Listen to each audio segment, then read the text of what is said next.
Ask not what your country can do for you. Ask what you can do for your country.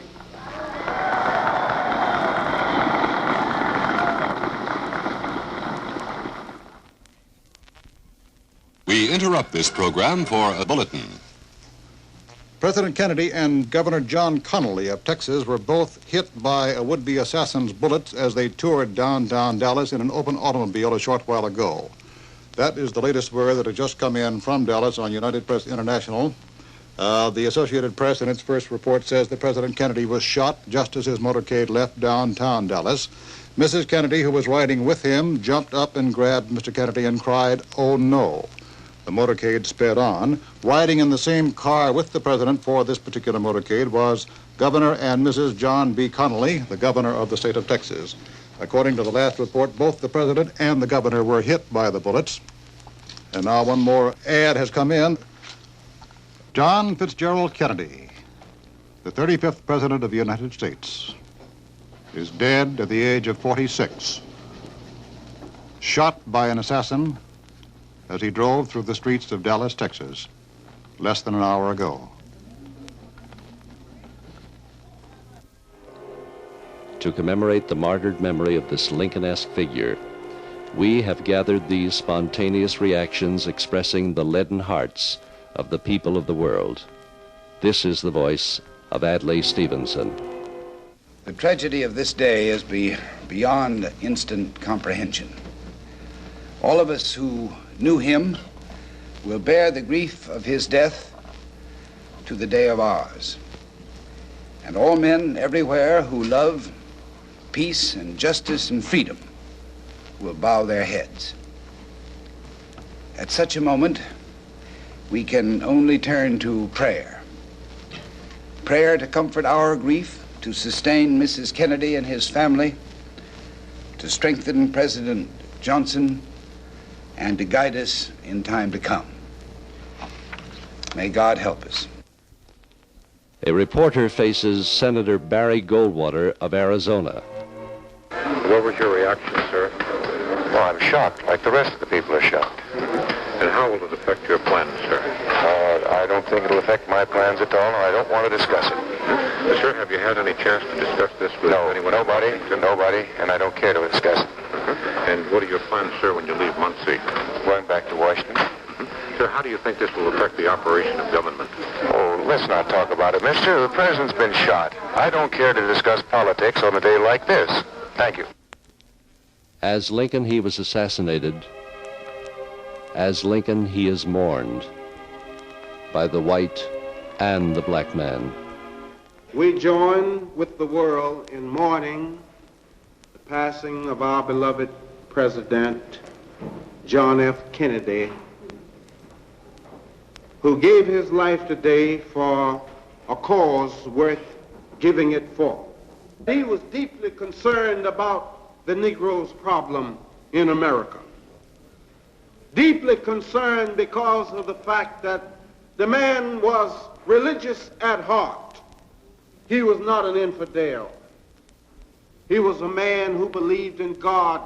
He was devoted to God's cause. It was a red-eyed General Eisenhower who talked with the press in New York City. I share the sense of shock and dismay that the entire nation must feel at the despicable act that took the life of the nation's president. On the personal side, Mrs. Eisenhower and I share the grief Mrs. Kennedy must now feel, and we send to her our prayerful thoughts and sympathetic sentiments in this hour. In the face of such a terrible thing, I'm sure the entire citizenry of the nation will join as one man in expressing not only their grief, but their indignation at this act, and will stand faithfully behind the government. The American nation is a people of great common sense, and they are not going to be stampeded or bewildered. The news of the Kennedy assassination flashed worldwide. It reached London at dinner time. The Prime Minister, Sir Alec Hume, had this to say. This moment is the more poignant because only a few weeks ago I was walking with President Kennedy in the grounds of the White House, and he was telling me of his plans to guard and to keep the peace of the world. And as I recall his vivid presence, he lives in my mind as a man who, first of all, was a man of peace and a man with a deep religious faith, which was dedicated to healing the divisions between men. In 3 short years of his presidency, he left an indelible mark on his country and on the world. And for us in Britain, his loss is a deep and a sad one, because he was the most loyal and faithful of allies. There is no comfort that I can bring to the American people, nor indeed to ourselves, nor indeed to men anywhere who care for tolerance and liberty and justice and peace, unless it be this, that this dreadful deed should shock us all to dedicate ourselves anew to those things which he liked, which he loved, and for which he worked during his life. And if we can help to bring to men the liberty, justice, and peace for which he did so much, then we shall be doing something to serve the causes in the service of which he himself died. Speaking in English from the Vatican, His Holiness Pope Paul VI. We are deeply shocked by this sad and tragic news of the killing of the President of the United States of America, John Fitzgerald Kennedy, and the serious wounding of Governor Connally. And we are profoundly saddened by so dastardly a crime, by the mourning which afflicts a great and civilized country in its head, by the suffering which strikes at Mrs. Kennedy, her children, and the family. With all our heart, we deplore this unhappy event. We express the heartfelt wish that the death of this great statesman may not damage the cause of the American people, but rather reinforce its moral and civil sentiments and strengthen its feelings of nobility and concord. And we pray to God that the sacrifice of John Kennedy may be made to favor the cause he promoted and to help defend the freedom of peoples and peace in the world. He was the first Catholic president of the United States. We recall our pleasure in receiving its visit and in having discerned in him great wisdom and high resolution for the good of humanity. Tomorrow, we shall offer the holy sacrifice of the Mass, that God may grant him eternal rest, that he may comfort and console all those who weep for him in his death, and in order that not hatred but Christian love should reign among all mankind.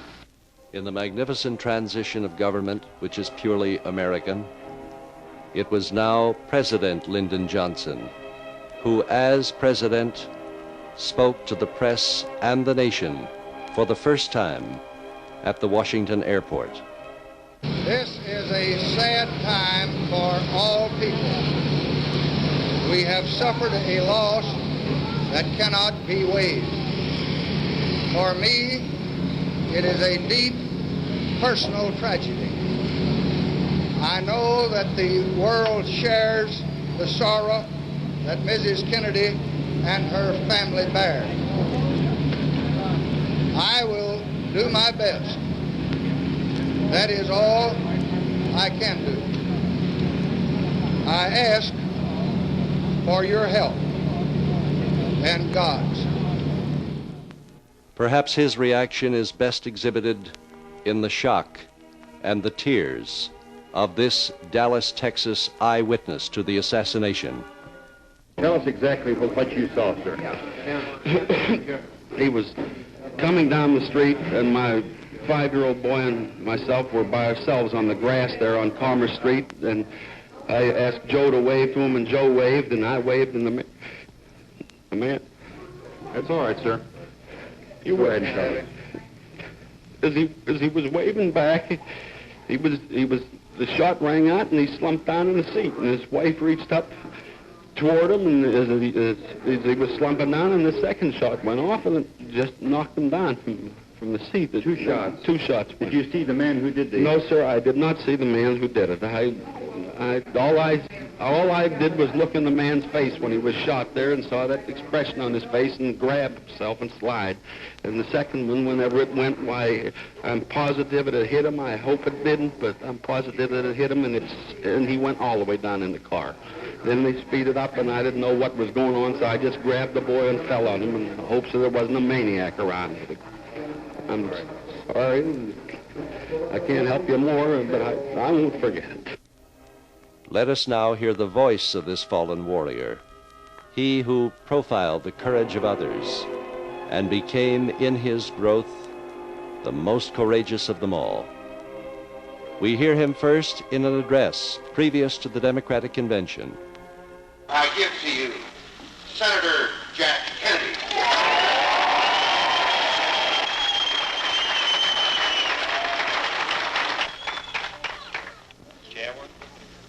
Ladies and gentlemen, I first of all want to express my appreciation to all of you. I know you've been standing for quite a few minutes, so I should be...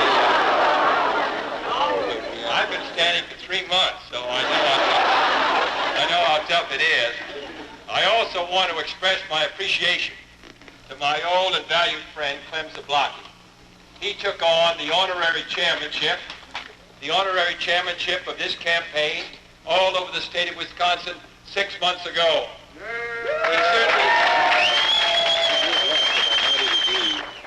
Clem Zablocki and I sponsor a bill together, the Zablocki-Kennedy bill, as he calls it, the Kennedy-Zablocki bill, as I sometimes refer to it.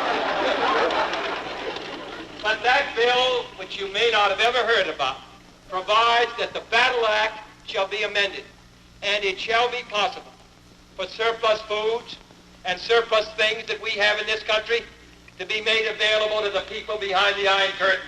The people of Poland. We would have passed that bill 2 years ago. We would have passed that bill 2 years ago. But it failed by 1 vote in the Senate when the President withdrew his support on the day the bill was coming up to vote. That's how important the office of the Presidency is. He shall determine what shall be our policy on Berlin. He shall determine whether we shall be at war or peace. This is the key office. And I run for the presidency because, like you, I have strong ideas about what this country must do.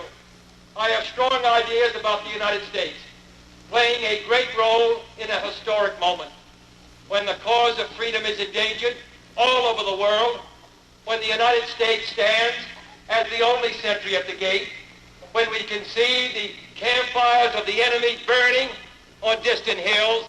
That's what this issue today, that's what we are attempting to determine. In the coming months and years, all of us, as Americans, are going to be called out of the ranks. Our courage is going to be tested, and I am confident that we are going to give the same affirmative answer. That's what I think this election is about. That's what we're going to begin to do on next Tuesday. Thank you.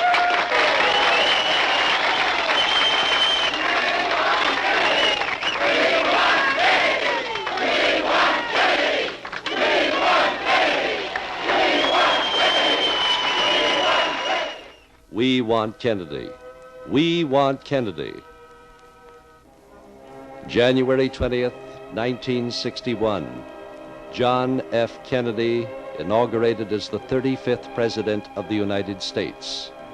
You, John Fitzgerald Kennedy, do solemnly swear I, John Fitzgerald Kennedy, do solemnly swear that you will faithfully execute the office of President of the United States that I will faithfully execute the office of President of the United States and will, to the best of your ability, to the best of my ability, preserve, protect, and defend the Constitution of the United States. Preserve, protect, and defend the Constitution of the United States. So help you God. So help me God. He sounded his clarion call to action, preceded by the Poet Laureate of the United States, Robert Frost, who said, "But I have promises to keep, and miles to go before I sleep, and miles to go before I sleep." We observe today not a victory of party, but a celebration of freedom, symbolizing an end as well as a beginning, signifying renewal as well as change. For I have sworn before you and Almighty God the same solemn oath our forebears prescribed nearly a century and 3/4 ago. The world is very different now, for man holds in his mortal hands the power to abolish all forms of human poverty and all forms of human life. And yet the same revolutionary beliefs for which our forebears fought are still at issue around the globe. The belief that the rights of man come not from the generosity of the state, but from the hand of God. We dare not forget today that we are the heirs of that first revolution. Let the word go forth from this time and place to friend and foe alike that the torch has been passed to a new generation of Americans born in this century, tempered by war, disciplined by a hard and bitter peace, proud of our ancient heritage, and unwilling to witness or permit the slow undoing of those human rights to which this nation has always been committed and to which we are committed today at home and around the world.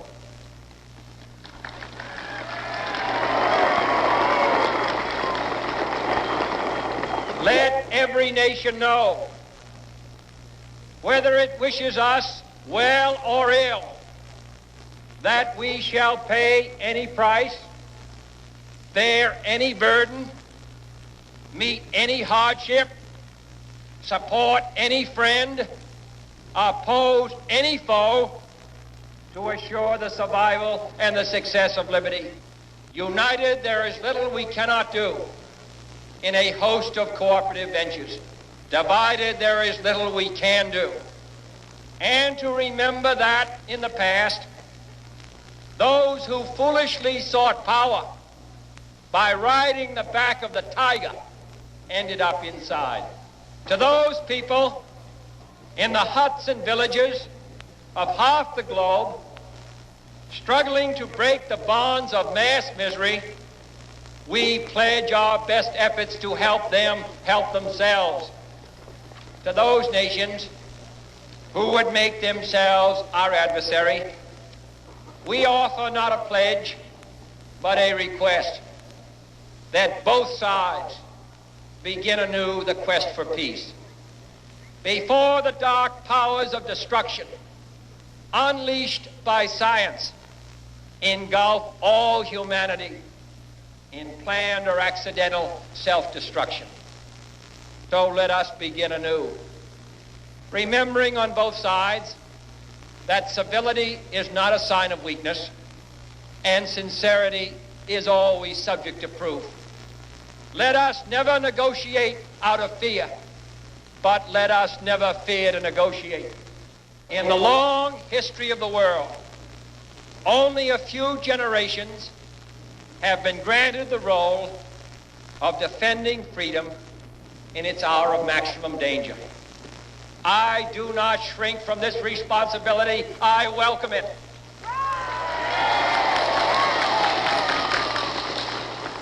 I do not believe that any of us would exchange places with any other people or any other generation. The energy, the faith, the devotion which we bring to this endeavor will light our country and all who serve it. And the glow from that fire can truly light the world. And so, my fellow Americans, ask not what your country can do for you. Ask what you can do for your country.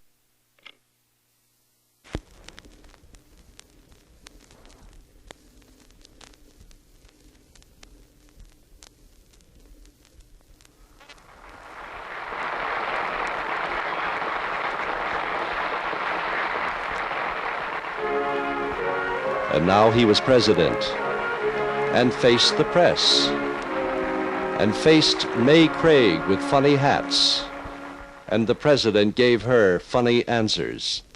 Mr. President, the practice of managed news is attributed to your administration. Mr. Salinger says he's never had it defined. Will you give us your definition and ask us why you find it necessary to practice it?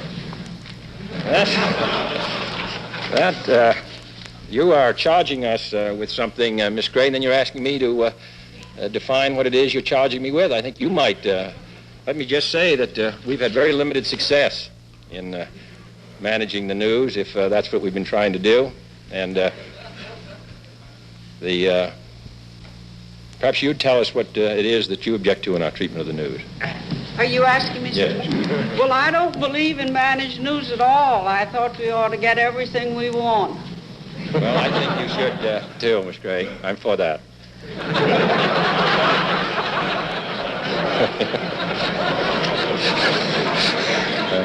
Mr. President, the Defense Department announcement on the incident in the Florida Straits said simply that the MiGs fired near the shrimp boat. And you used the term attack. Now, did these MiGs attack the boat and miss, or did they harass the boat? That's I don't think we have the answer to that question. I think the shots came within, 40 yards of the boat. Whether that's, I would think if you're on the boat, that's regarded as a as an attack. And whether they were trying to hit the boat or whether they were merely attempting to target practice, all these things, I think we'll have to look at the next day or so. Yeah. Thank you. The youthful and vigorous President of the United States impresses one and all, particularly the members of the Women's National Press Club, as he comments personally about the economy of lunch. First, the sudden and arbitrary action of the officers of this organization in increasing the price of dinner tickets by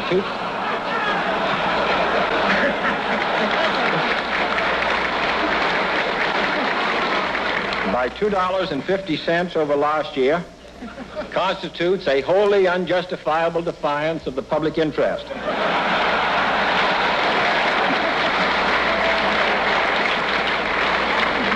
If this increase is not rescinded, but is imitated by the gridiron, radio, TV, and other dinners, it will have a serious impact on the entire economy of this city.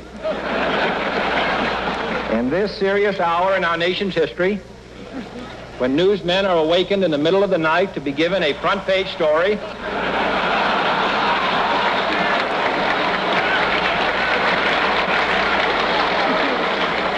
when expense accounts are being scrutinized by the Congress, when correspondents are required to leave their families for long and lonely weekends at Palm Beach,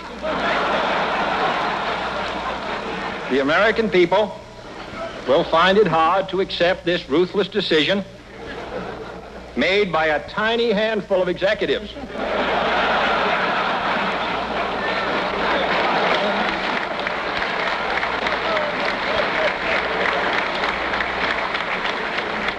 Whose only interest is the pursuit of pleasure. I am hopeful that the Women's Press Club will not join this price rise and will thereby force a rescission. Undoubtedly, one of the Kennedy legacies, which will live for many years, is the Peace Corps.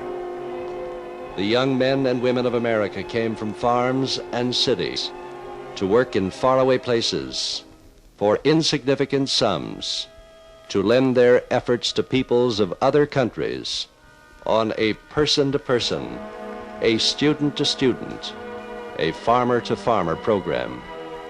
I have today signed an executive order providing for the establishment of a Peace Corps on a temporary pilot basis. This corps will be a pool of trained men and women sent overseas by the United States government or through private institutions and organizations to help foreign countries meet their urgent needs for skilled manpower. We will send Americans abroad who are qualified to do a job. We're going to put particular emphasis on those men and women who have skills in teaching, agriculture, and in health. I'm hopeful that it will be a source of satisfaction to Americans and a contribution to world peace. Under President Kennedy, the people of America turned their eyes to space seriously and significantly. We have a long way to go in the space race. We started late, but this is the new ocean, and I believe the United States must sail on it and be in a position second to none. 17 years ago today, a group of Marines put the American flag on Mount Suribachi. So it's very appropriate that today we decorate Colonel Glenn of the United States Marine Corps, and also realize that in the not-too-distant future, a Marine or a naval man or an Air Force man will put the American flag on the moon. And then, in a new effort to win friends and influence people, to suggest and aid and assist, the President developed his Alliance for Progress. Yet our basic goal remains the same: a peaceful world community of free and independent states, free to choose their own future and their own system, so long as it does not threaten the freedom of others. Some may choose forms and ways that we would not choose for ourselves, but it is not for us that they are choosing. We can welcome diversity, the communists cannot, for we offer a world of choice, and they offer a world of coercion. And the way of the past shows clearly that freedom, not coercion, is the wave of the future.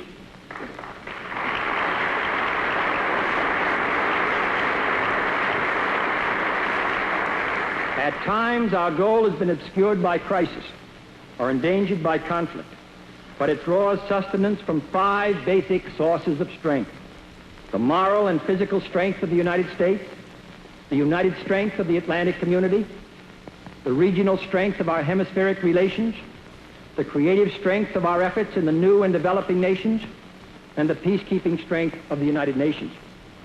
Arms alone are not enough to keep the peace. It must be kept by men. Our instrument and our hope is the United Nations, and I see little merit in the impatience of those who would abandon this imperfect world instrument because they dislike our imperfect world. For the troubles of a world organization merely reflect the troubles of the world itself. And if the organization is weakened, these troubles can only increase. We may not always agree with every detailed action taken by every officer of the United Nations or with every voting majority, but as an institution, it should have in the future, as it has had in the past since its inception, no stronger or more faithful member than the United States of America. One of the President's most important liaison officers, possessed of linguistic ability, diplomatic understanding, youth, and beauty. Madre y padre y familia en este continente que pueda conformarse hasta que los habitantes de todos nuestros pueblos tengan oportunidades de trabajo bien remunerados, puedan vivir decentemente y recibir enseñanza. Estas cosas deberían estar al alcance de todos y no limitarse a unos pocos afortunados. The courage of the man revealed itself in the Cuban crisis. It's evident his determination as he faces the people of America and spells out the facts of life. Only last Thursday, as evidence of this rapid offensive buildup was already in my hand, Soviet Foreign Minister Gromyko told me in my office that he was instructed to make it clear once again, as he said his government had already done, that Soviet assistance to Cuba, and I quote, pursued solely the purpose of contributing to the defense capabilities of Cuba, unquote. Neither the United States of America nor the world community of nations can tolerate deliberate deception and offensive threats on the part of any nation, large or small. We no longer live in a world where only the actual firing of weapons represents a sufficient challenge to a nation's security to constitute maximum peril. Nuclear weapons are so destructive and ballistic missiles are so swift that any substantially increased possibility of their use or any sudden change in their deployment may well be regarded as a definite threat to peace. In violation of Soviet assurances and in defiance of American and hemispheric policy, this sudden, clandestine decision to station strategic weapons for the first time outside of Soviet soil is a deliberately provocative and unjustified change in the status quo, which cannot be accepted by this country if our courage and our commitments are ever to be trusted again by either friend or foe. Our policy has been one of patience and restraint, as befits a peaceful and powerful nation which leads a worldwide alliance. We have been determined not to be diverted from our central concerns by mere irritants and fanatics.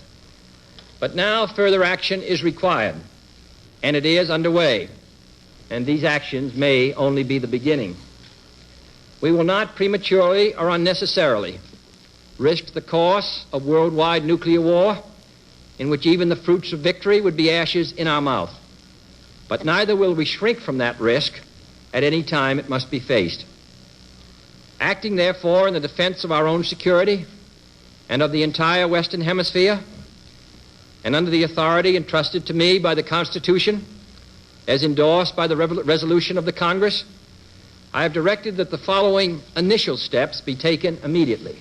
First, to halt this offensive buildup, a strict quarantine on all offensive military equipment under shipment to Cuba is being initiated. Second, I have directed the continued and increased close surveillance of Cuba and its military buildup. Should these offensive military preparations continue, thus increasing the threat to the hemisphere, further action will be justified. I have directed the armed forces to prepare for any eventualities. Third, it shall be the policy of this nation to regard any nuclear missile launched from Cuba against any nation in the Western Hemisphere as an attack by the Soviet Union on the United States, requiring a full retaliatory response upon the Soviet Union. Fourth, as a necessary military precaution, I have reinforced our base at Guantanamo, evacuated today the dependents of our personnel there, and ordered additional military units to be on a standby alert basis. Fifth, we are calling tonight for an immediate meeting of the Organization of Consultation under the Organization of American States.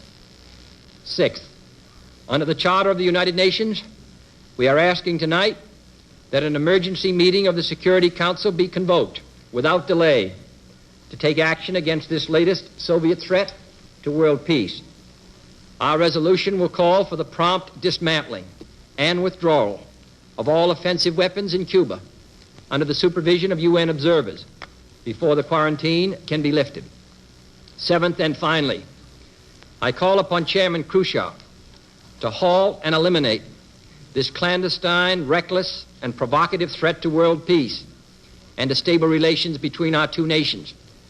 I call upon him further to abandon this course of world domination and to join in an historic effort to end the perilous arms race and to transform the history of man.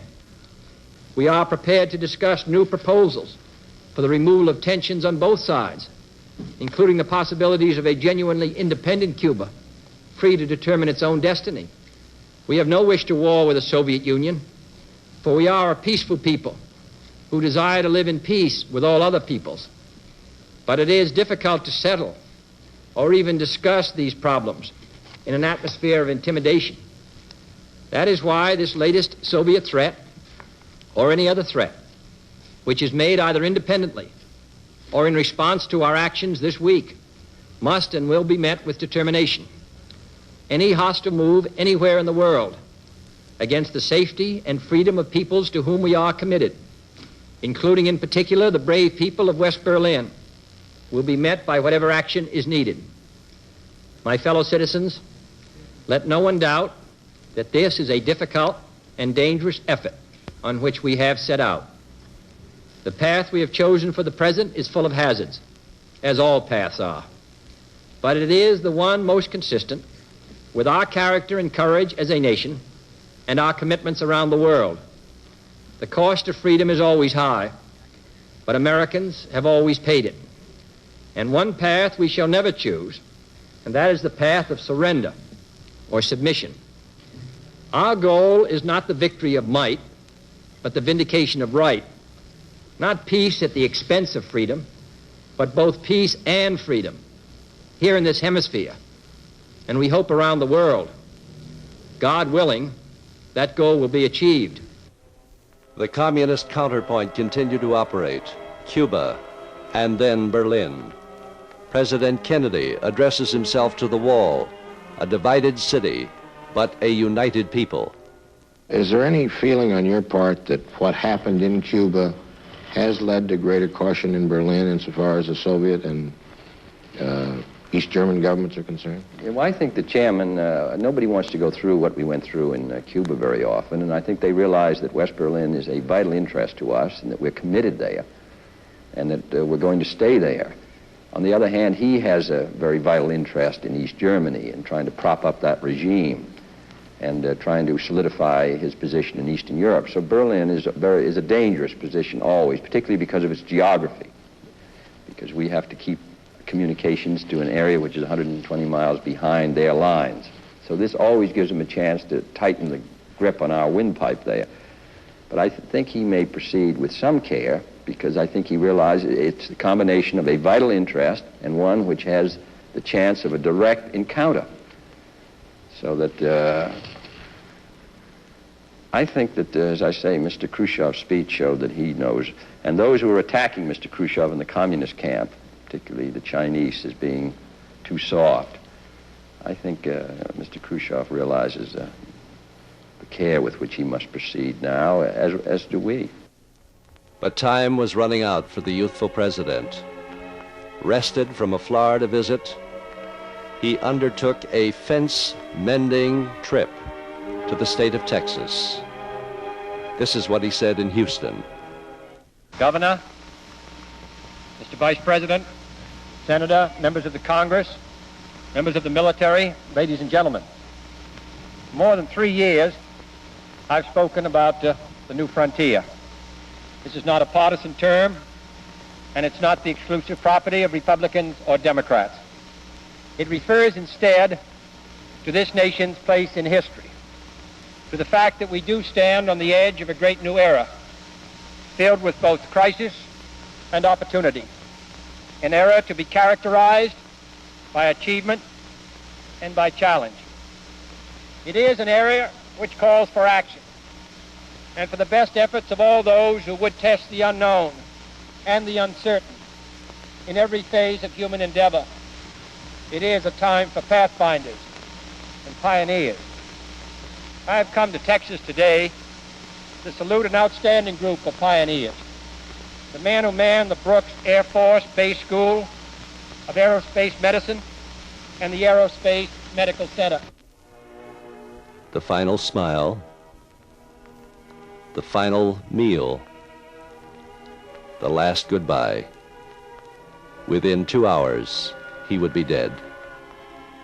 Next month, when the United States of America fires the largest booster in the history of the world into space for the first time, giving us the lead, fires the largest payload into space, giving us the lead. It will be the largest payroll, too.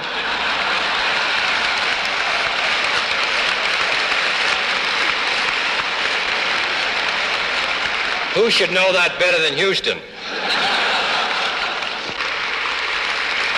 In 1990, your sons, daughters, grandsons, and grandchildren will be applying to the colleges of this state in a number 3 times what they do today. Our airports will serve 5 times as many passenger miles. We will need housing for 100 million more people, and many times more doctors and engineers and technicians than we are presently producing. That is why we're trying to do more in these areas. As in the 30s, Albert Thomas and Franklin Roosevelt and others did those things which make it possible for not only Texas but the entire United States to prosper and grow as we do in the 1960s.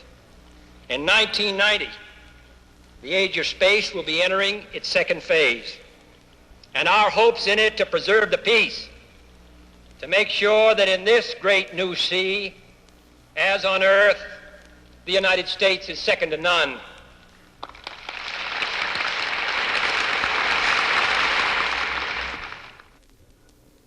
His life ended as abruptly as his Dallas speech.